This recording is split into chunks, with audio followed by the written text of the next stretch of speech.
નમસ્કાર, જય વીર વસરા દાદા. મિત્રો, હું છું બીસી વાઘેલા અને તમારું આજના મારા નવા એવા વ્લોગમાં સ્વાગત છે.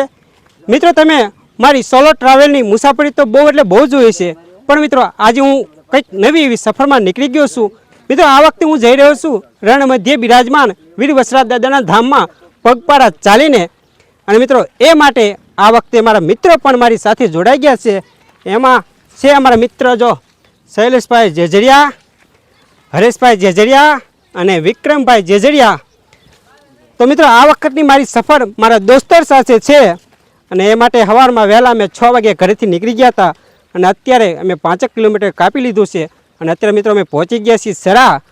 અને મિત્રો, તમે પણ જો વીર વસરા દાદાના ધામમાં દર્શન કરવા માટે આવવા માગતા હોય ને ચાલીને, તો મારો વિડીયો પૂરો જોજો, જેથી હું આ વિડીયોમાં તમને બતાવી શકું તમામ માહિતી. અમે ક્યાં બપોરે રોકાશું, રાત્રિ ક્યાં કરશું અને કેવી મુસાફરીનો અનુભવ થશે તે તમામ માહિતી આ વિડીયોમાં શેર કરવામાં આવશે. તો ચાલો અમે આગળ વધીએ અને નવી સફરની તમને પણ જણાવીએ કેવી છે સફર અમારી. તો ચાલો આગળ વધીએ. તો મિત્રો, ફાઇનલી વાગ્યા છે અત્યારે 10 ને 15 મિનિટ અને મિત્રો અત્યારે અમે પહોંચી ગયા છીએ રતન પર. અને રતન પર પહોંચીને સૌ પ્રથમ વખત અમે જો અત્યારે બેઠા છીએ અને આશરે ઘણું બધું હાલી નાખ્યું સવાર પોરમાં. અને અત્યારે અમે પાણી પીવા બેસી ગયા. જો અમારો ભાઈ પાણી અમને પાય છે, કારણ કે અમારા મેન માણસ રહે ને એ છે અમારા શેલાજી. તો એના નેતૃત્વ નીચે અમારે જવાનું છે દાદાએ, તો એમને કામ સોંપી દીધું અત્યારે પાણી ભરવાનું. તો ચાલો મિત્રો, ફાઇનલી અત્યારે વાગી ગયા છીએ 11:30 અને મિત્રો અત્યારે ચાલતા અમે પહોંચી ગયા છીએ કોંઢ. અને કોંઢ છે ને ત્યાં ગાત્રામાનું મંદિર છે ને ત્યાં અત્યારે પહોંચી ગયા છીએ. અને સરાથી આગળ વધતા આપણને કોંઢ ગામે સૌપ્રથમ કેમ્પ આવે છે અને આ કેમ્પમાં ચોટીલા તરફ જતા યાત્રીઓ માટે અને દાદા જતા યાત્રીઓ માટે મસ્ત મજાની સુવિધા છે. જો આ બાજુ છે મસ્ત મજાની જગ્યા, વિશાળ જગ્યામાં છે આ ગાત્રામાનું મંદિર અને કંઈક આવી જગ્યા છે. તો ચાલો મિત્રો, હું તમને સૌપ્રથમ માતાજીના દર્શન કરાવી દઉં.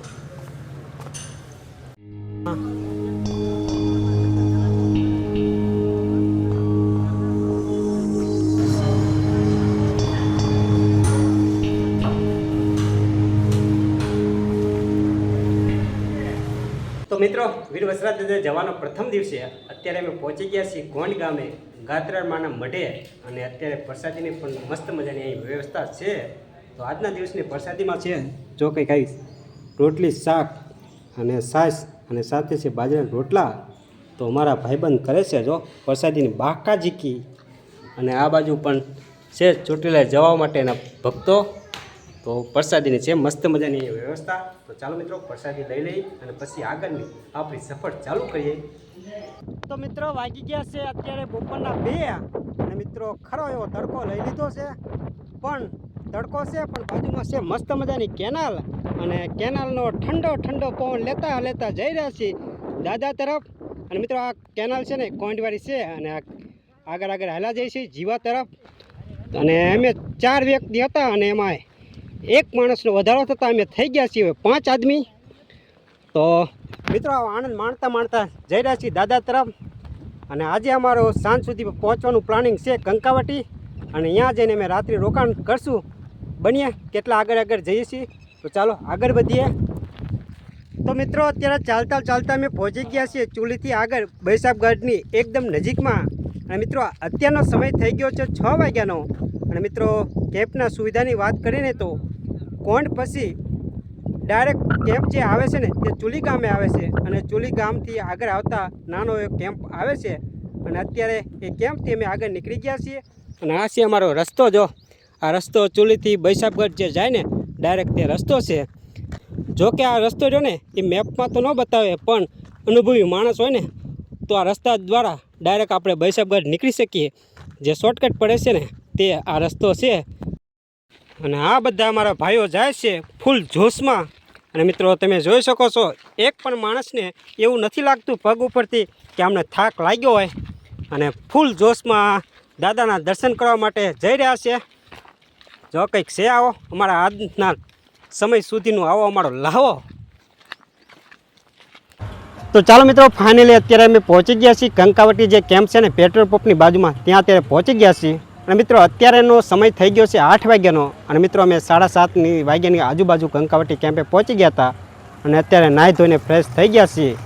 અને આ કેમ્પના લોકેશનની વાત કરીએ ને તો કંકાવટી ગામ પહેલાં જે પેટ્રોલ પંપ આવે છે ને ત્યાં કેમ્પ છે અને મસ્ત મજાનો કેમ્પ છે. અને આ સુવિધાની વાત કરીએ ને તો ચા પાણી સાથે નાહવાનું વ્યવસ્થા અને સૂવાની જમવાની તમામ વ્યવસ્થાથી ભરપૂર આ કંકાવટીનો કેમ્પ છે. તો ચાલો મિત્રો હું આગળની વિગત વારાફરતી જણાવતો જઈશ. મિત્રો સુવિધાની વાત કરીએ તો જો મસ્ત મજાના કુલર છે અને અમારા ભાઈઓ જો અત્યારે ચાર્જિંગ કરી રહ્યા છે મોબાઈલમાં અને ઘણા બધા ભક્તો અત્યારે આરામ પણ કરી રહ્યા છે. જો ઘણા બધા ભક્તો છે. સાંજના સમયે અત્યારે જમવાની તૈયારી થાય છે એટલે માટે અત્યારે બધા બેઠા છે અને કંઈક આવી છે વ્યવસ્થા અહીંના કેમ્પની. તો ચાલો મિત્રો ફાઇનલી પ્રસાદી લેવા સાંજના ટાઈમે બેસી ગયા છીએ અને અત્યારે કંકાવટી કેમ્પમાં સાંજના ટાઈમે શું છે ને પ્રસાદી તે ચાલો હું તમને બતાવી દઉં. જો કંઈક મસ્ત મજાની કંઈક આવી પ્રસાદી છે. શાક રોટલી ખીચડી ભૂંગળા ડુંગળી અને સાચ અને તમામ જો પ્રસાદી લઈ રહ્યા છે.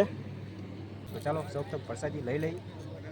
તો ચાલો મિત્રો ફાઇનલી અમને પ્રસાદી લઈ લીધી અને હવે આજના દિવસનું રાત્રે રોકાણ અમારા અહીં કંકાવટી કેમ્પમાં જ કરવાનું છે. તો એ માટે બધી તૈયારી થઈ ગઈ છે અને ધાબળા બાબડા લઈ લીધા છે. જો તો ચાલો મિત્રો આજના દિવસનો વ્લોગ અહીં હું ખતમ કરું છું અને તમને આજના દિવસનો વ્લોગ કેવો લાગ્યો ને તે કોમેન્ટ કરીને એકવાર અવશ્ય જણાવજો. મળીએ આગળના નેક્સ્ટ દિવસે. જય વીર વસરાજ દાદા.